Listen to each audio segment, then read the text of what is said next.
reveal our secret. Capítulo 2. La cicatriz. Harry se hallaba acostado boca arriba, jadeando como si hubiera estado corriendo. Acababa de despertarse de un sueño muy vívido y tenía las manos sobre la cara. La antigua cicatriz con forma de rayo le ardía bajo los dedos como si alguien le hubiera aplicado un hierro al rojo vivo. Se incorporó en la cama con una mano aún en la cicatriz de la frente y la otra buscando en la oscuridad las gafas que estaban sobre la mesita de noche. Al ponérselas, el dormitorio se convirtió en un lugar un poco más nítido, iluminado por una leve y brumosa luz anaranjada que se filtraba por las cortinas de la ventana desde la farola de la calle. Volvió a tocarse la cicatriz. Aún le dolía. Encendió la lámpara que tenía a su lado y se levantó de la cama. Cruzó el dormitorio, abrió el armario ropero y se miró en el espejo que había en el lado interno de la puerta. Un delgado muchacho de 14 años le devolvió la mirada con una expresión de desconcierto en los brillantes ojos verdes que relucían bajo el enmarañado pelo negro. Examinó más de cerca la cicatriz en forma de rayo del reflejo. Parecía normal, pero seguía escociéndole. Harry intentó recordar lo que soñaba antes de despertarse. Había sido tan real. Aparecían dos personas a las que conocía y otra a la que no. Se concentró todo lo que pudo, frunciendo el entrecejo, tratando de recordar. Vislumbró la oscura imagen de una habitación en penumbra. Había una serpiente sobre una alfombra, un hombre pequeño llamado Peter y apodado Colagusano, y una voz fría y aguda, la voz de Lord Voldemort. Solo con pensarlo, Harry sintió como si un cubito de hielo se le hubiera deslizado por la garganta hasta el estómago. Apretó los ojos con fuerza e intentó recordar qué aspecto tenía Lord Voldemort, pero no pudo, porque en el momento en que la butaca había girado, y él, Harry, lo había visto sentado en ella, el espasmo de horror lo había despertado. ¿O había sido el dolor de la cicatriz? ¿Y quién era aquel anciano? Porque ya tenía claro que en el sueño había un hombre viejo. Harry lo había visto caer al suelo. Las imágenes le llegaban de manera confusa. Se volvió a cubrir la cara con las manos e intentó representarse la habitación en penumbra, pero era tan difícil como tratar de que el agua recogida en el cuenco de las manos no se escurriera entre los dedos. Voldemort y Colagusano habían hablado sobre alguien a quien habían matado, aunque no podía recordar su nombre, y habían estado planeando un nuevo asesinato, el suyo. Harry apartó las manos de la cara, abrió los ojos y observó a su alrededor tratando de descubrir algo inusitado en su dormitorio. En realidad, había una cantidad extraordinaria de cosas inusitadas en él. A los pies de la cama había un baúl grande de madera abierto, y dentro de él un caldero, una escoba, una túnica negra y diversos libros de embrujos. Los rollos de pergamino cubrían la parte de la mesa que dejaba libre la jaula grande y vacía en la que normalmente descansaba Hedwig, su lechuza blanca. En el suelo, junto a la cama, había un libro abierto. Lo había estado leyendo por la noche antes de dormirse. Todas las fotos del libro se movían. Hombres vestidos con túnicas de color naranja brillante y montados en escobas voladoras entraban y salían de la foto a toda velocidad, arrojándose unos a otros una pelota roja. Harry fue hasta el libro, lo cogió y observó cómo uno de los magos marcaba un tanto espectacular colando la pelota por un arco colocado a 15 metros de altura. Luego cerró el libro de golpe. Ni siquiera el Quidditch, en opinión de Harry, el mejor deporte del mundo, podía distraerlo en aquel momento. Dejó Volando con los Canons en su mesita de noche, se fue al otro extremo del dormitorio y retiró las cortinas de la ventana para observar la calle. El aspecto de Private Drive era exactamente el de una respetable calle de las afueras en la madrugada de un domingo. Todas las ventanas tenían las cortinas corridas, por lo que Harry distinguía en la oscuridad. No había un alma en la calle, ni siquiera un gato. Y aún así, nervioso, Harry regresó a la cama, se sentó en ella y volvió a llevarse un dedo a la cicatriz. No era el dolor lo que le incomodaba, estaba acostumbrado al dolor y a las heridas. En una ocasión había perdido todos los huesos del brazo derecho y durante la noche le habían vuelto a crecer, muy dolorosamente. No mucho después, un colmillo de 30 centímetros de largo se había clavado en aquel mismo brazo, y durante el último curso, sin ir más lejos, se había caído desde una escoba voladora a 15 metros de altura. Estaba habituado a sufrir extraños accidentes y heridas. Eran inevitables cuando uno iba al colegio de Hogwarts de magia y hechicería, y él tenía una habilidad especial para atraer todo tipo de problemas. No. Lo que a Harry le incomodaba era que la última vez que le había dolido la cicatriz había sido porque Voldemort estaba cerca, pero Voldemort no podía andar por allí en esos momentos. La misma idea de que Lord Voldemort merodeara por Private Drive era absurda, imposible.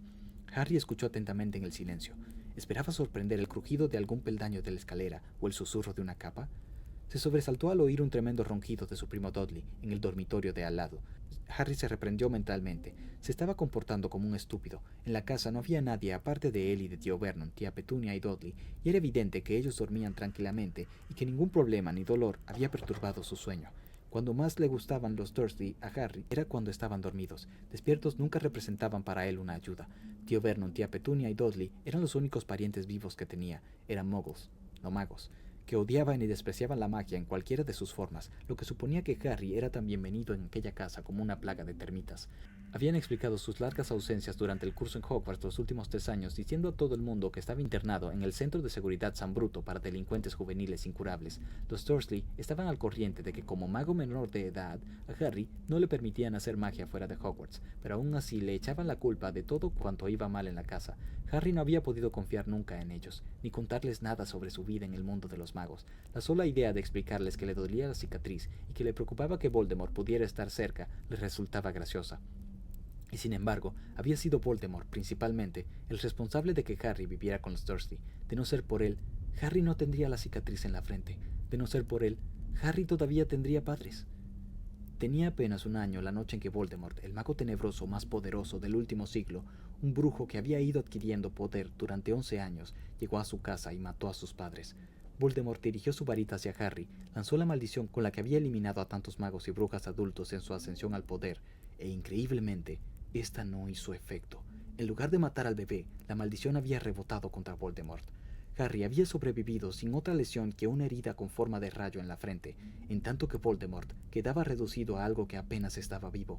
Desprovisto de su poder y casi moribundo, Voldemort había huido. El terror que había atenazado a la comunidad mágica durante tanto tiempo se disipó. Sus seguidores huyeron en desbandada, y Harry se hizo famoso. Fue bastante impactante para él enterarse, el día de su 11º cumpleaños, de que era un mago, y aún había resultado más desconcertante descubrir que en el mundo de los magos todos conocían su nombre. Al llegar a Hogwarts, las cabezas se volvían y los cuchicheos lo seguían por donde quiera que iba, pero ya se había acostumbrado. Al final de aquel verano comenzaría el 4º curso, y contaba los días que le faltaban para regresar al castillo, pero todavía quedaban 2 semanas para eso. Abatido, volvió a repasar con la vista los objetos del dormitorio, y sus ojos se detuvieron en las tarjetas de felicitación que sus 2 mejores amigos le habían enviado a finales de julio por su cumpleaños. ¿Qué le contestarían ellos si les escribiera y les explicaba lo del dolor de la cicatriz? De inmediato, la voz asustada y estridente de Hermione Granger le vino a la cabeza. ¿Que te duele la cicatriz? Harry, eso es tremendamente grave. Escribe al profesor Dumbledore. Mientras tanto, yo iré a consultar el libro Enfermedades y dolencias mágicas frecuentes. Quizá encuentre algo sobre cicatrices producidas por maldiciones. Sí, ese sería el consejo de Hermione. Acudir sin demora al director de Hogwarts, y entre tanto consultar un libro. Harry observó a través de la ventana el oscuro cielo entre negro y azul. Dudaba mucho que un libro pudiera ayudarlo en aquel momento. Por lo que sabía, era la única persona viva que había sobrevivido a una maldición como la de Voldemort, así que era muy improbable que encontrara sus síntomas en enfermedades y dolencias mágicas frecuentes. En cuanto a lo de informar al director, Harry no tenía la más remota idea de a dónde iba Dumbledore en sus vacaciones de verano. Por un instante le divirtió imaginárselo con su larga barba plateada, túnica talar de mago y sombrero puntiagudo, tumbándose al sol en una playa en algún lugar del mundo y dándose loción protectora en su curvada nariz. Pero, dondequiera que estuviera Dumbledore, Harry estaba seguro de que Hedwig lo encontraría. La lechuza de Harry nunca había dejado de entregar una carta a su destinatario, aunque careciera de dirección. ¿Pero qué pondría en ella? Querido profesor Dumbledore, siento molestarlo, pero la cicatriz me ha dolido esta mañana. Atentamente, Harry Potter. Incluso sin necesidad de escribirlas, las palabras sonaban tontas, así que intentó imaginarse la reacción de su otro mejor amigo, Ron Weasley, y al instante el pecoso rostro de Ron con su larga nariz flotaba ante él con una expresión de desconcierto. ¿Que te duele la cicatriz? Pero no puede ser que quien tú sabes esté ahí cerca, ¿verdad? Quiero decir, que te habrías dado cuenta, ¿no? Intentaría liquidarte, ¿no es cierto? No sé, Harry, a lo mejor las cicatrices producidas por maldiciones duelen siempre un poco. Le preguntaré a mi padre. El señor Weasley era un mago plenamente cualificado que trabajaba en el departamento contra el uso incorrecto de los objetos mogos del Ministerio de Magia, pero no tenía experiencia en materia de maldiciones, que Harry supiera. En cualquier caso, no le hacía gracia la idea de que toda la familia Weasley se enterara de que él, Harry, se había preocupado mucho a causa de un dolor que seguramente duraría muy poco. La señora Weasley alborotaría aún más que Hermione, y Fred y George, los gemelos de 16 años hermanos de Ron, podrían pensar que Harry estaba perdiendo el valor. Los Weasley eran su familia favorita. Esperaba que pudieran invitarlo a quedarse algún tiempo con ellos.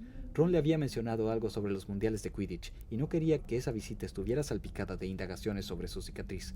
Harry se frotó la frente con los nudillos. Lo que realmente quería, y casi le avergonzaba admitirlo ante sí mismo, era alguien como un padre, un mago adulto al que pudiera pedir consejos sin sentirse estúpido, alguien que lo cuidara, que hubiera tenido experiencia con la magia oscura, y entonces encontró la solución. Era tan simple y tan obvia que no podía creer que hubiera tardado tanto en dar con ella. Sirius. Harry saltó de un brinco de la cama. Fue rápidamente al otro extremo del dormitorio y se sentó a la mesa, sacó un trozo de pergamino, cargó de tinta la pluma de águila, escribió «Querido Sirius», y luego se detuvo, pensando cuál sería la mejor forma de expresar su problema y sin dejar de extrañarse de que no se hubiera acordado antes de Sirius. Pero bien mirado no era nada sorprendente. Al fin y al cabo, hacía menos de un año que había averiguado que Sirius era su padrino. Había un motivo muy simple para explicar la total ausencia de Sirius en la vida de Harry. Había estado en Azkaban, la horrenda prisión del mundo mágico, vigilada por unas criaturas llamadas dementores, unos monstruos ciegos que absorbían el alma, y que habían ido hasta Hogwarts en persecución de Sirius cuando éste escapó. Pero Sirius era inocente, ya que los asesinatos por los que lo habían condenado eran en realidad obra de Colagusano, el secuaz de Voldemort, a quien casi todo el mundo creía muerto. Harry, Ron y Hermione, sin embargo, sabían que la verdad era otra. El curso anterior habían tenido a Colagusano frente a frente, aunque luego solo el profesor Dumbledore les había creído. Durante una hora de gloriosa felicidad, Harry había creído que podría abandonar a los Dursley, porque Sirius le había ofrecido un hogar una vez que su nombre estuviera rehabilitado, pero aquella oportunidad se había esfumado muy pronto. Colagusano se había escapado antes de que hubieran podido llevarlo al Ministerio de Magia, y Sirius había tenido que huir volando para salvar la vida. Harry lo había ayudado a hacerlo sobre el lomo de un hipogrifo llamado Buckbeak, y desde entonces Sirius permaneció oculto. Harry se había pasado el verano pensando en la casa que habría tenido si Colagusano no se hubiera escapado. Había resultado especialmente duro volver con los Dursley, sabiendo que había estado a punto de librarse de ellos para siempre. No obstante, y aunque no pudiera estar con Sirius, este había sido de cierta ayuda para Harry. Gracias a Sirius, ahora podía tener todas sus cosas con él en el dormitorio. Antes, los Dursley no lo habían consentido. Su deseo de hacerle la vida a Harry tan penosa como fuera posible, unido al miedo que les inspiraba su poder, habían hecho que todos los veranos precedentes guardaran bajo llave el baúl escolar de Harry en la alacena que había debajo de la escalera, pero su actitud había cambiado al averiguar que su sobrino tenía como padrino a un asesino peligroso. Oportunamente, Harry había olvidado decirles que Sirius era inocente. Desde que había vuelto a Private Drive, Harry había recibido 2 cartas de Sirius. No se las había entregado a una lechuza, como era habitual en el correo entre magos, sino unos pájaros tropicales grandes y de brillantes colores. A Hedwig no le habían hecho gracia aquellos llamativos intrusos, y se había resistido a dejarlos beber de su bebedero antes de volver a emprender el vuelo.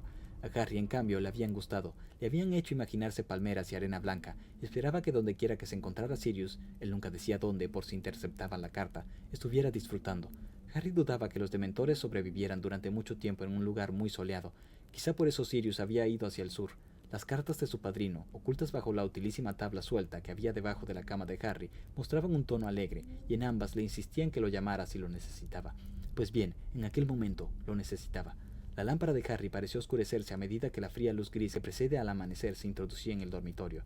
Finalmente, cuando los primeros rayos de sol daban un tono dorado a las paredes y empezaba a oírse ruido en la habitación de tío Vernon y tía Petunia, Harry despejó la mesa de trozos estrujados de pergamino y releyó la carta ya acabada.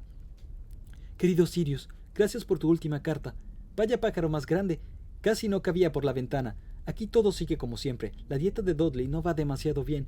Mi tía lo descubrió ayer escondiendo en su habitación unas rosquillas que había traído de la calle. Le dijeron que tendrían que rebajarle la paga si seguía haciéndolo, y él se puso como loco y tiró la videoconsola por la ventana. Es una especie de ordenador en el que se puede jugar. Fue algo bastante tonto realmente, porque ahora ni siquiera puede evadirse con su Mega Mutilation 3ª generación. Yo estoy bien, sobre todo gracias a que tiene muchísimo miedo de que aparezcas de pronto y los conviertas en murciélagos.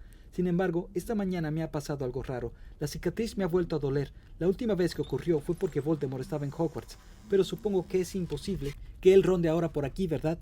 ¿Sabes si es normal que las cicatrices producidas por maldiciones duelan años después? Enviaré esta carta en cuanto regrese Hedwig. Ahora está por ahí cazando. Recuerdos a Buckbeak de mi parte. Harry. Sí, pensó Harry. No está mal así. No había por qué explicar lo del sueño, pues no quería dar la impresión de que estaba muy preocupado. Plegó el pergamino y lo dejó a un lado de la mesa, preparado para cuando volviera Hedwig. Luego se puso de pie, se desperezó y abrió de nuevo el armario. Sin mirar al espejo, empezó a vestirse para bajar a desayunar. Reveal secret.